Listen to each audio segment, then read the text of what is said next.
It is a great opportunity, is it not, for South Africa to become more self-sufficient. South Africa has many unused resources.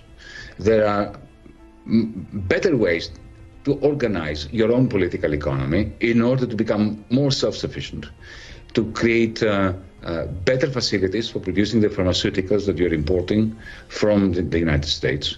It is a crisis, but it's also an opportunity to become more efficient and more self-sufficient. So we can't, as a nation as well, be dragged to a situation where we now must live and be comfortable with a minority wanting to dominate over a majority. Because they themselves are a minority within a minority.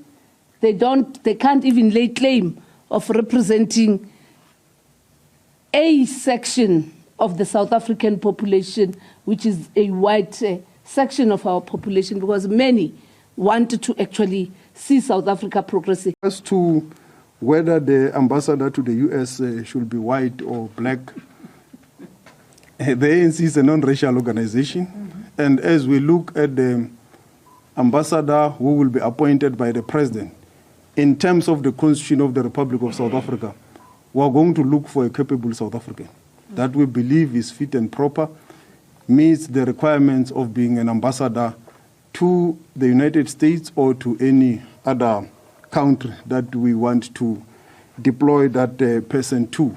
South Africa progressing. We have made a commitment as the ANC that we will also engage them. Solidarity and Afriforum. We would want to engage them because we have sat with our own enemies over time to negotiate what we have here today. And it takes a movement like the ANC to show the world that for any conflict, finally we all have to come together and sit and iron out our differences. So we will, as part of the outcomes of this NEC, work towards engaging with them. If they want to amend the national interest document, it must follow the same process that the cabinet followed. This national interest document was not an easy agreed upon document. There was consultation in the country. It followed all processes until it was adopted by cabinet.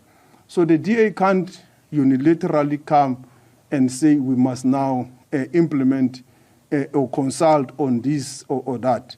This is already adopted. If there is anything new they want to introduce and so forth, must follow the normal course of government. Actually emphasize, our constitution informs what we are doing. Our laws dictate how we must build this nation. And of importance, we can't be handpicking things in the constitution and people want to open them up. The majority of South Africans would want to open up many other sections in the constitution.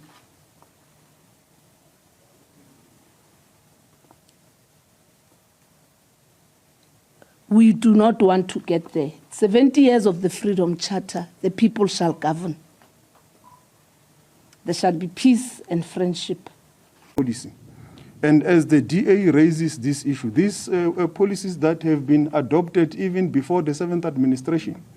So it is also an issue of the rule of law to follow these policies, to respect them, and to implement them.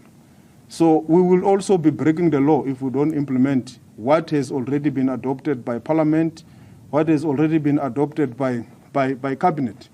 So if the DA wants this to be reviewed, the processes must be followed.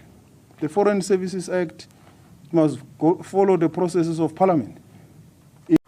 If you all go and revisit the very statement of intent, the GNU has never looked at the issue of amending the Constitution, changing foreign policy, but it had the 6 principles that we all agreed upon. And nothing about foreign policy emerged. And in this instance, we do not actually think that it is correct of them to now want to open up issues that are not necessarily what is included in the statement.